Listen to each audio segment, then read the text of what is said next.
ذالک بان اللہ مولا الذین آمنوا وان الکافرین لا مولا لہم، اور یہ اس لیے کہ اللہ تو مولا ہے، رفیق ہے، پشت پناہ ہے، مددگار ہے اہل ایمان کا، اور یہ کہ کافروں کا کوئی مولا ہے ہی نہیں۔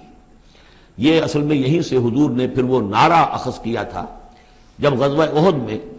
جب وقتی طور پر مسلمانوں کی شکست ہو گئی اور حضور بھی اور صحابہ بھی پھر پہاڑ کے اوپر چڑھ گئے احد پر، اور اس کے بعد پھر جو دامن میں کھڑے ہوئے تھے جو کفار کے اس وقت کے سربراہ تھے، اس میں ابو سفیان تھے اور خالد بن ولید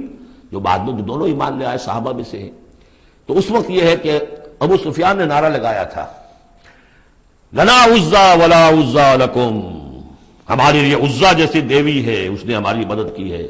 تمہارے لیے تو عزا ہے ہی نہیں۔ تو حضور نے کہا تھا مسلمانوں سے جواب دو اللہ مولانا ولا مولا لکم، اللہ ہمارا مولا ہے، تمہارا کوئی مولا نہیں۔ اس نے کہا تھا اعلی حبل، لیکن یہ کہ اس کے جواب میں کہا گیا اللہ اکبر،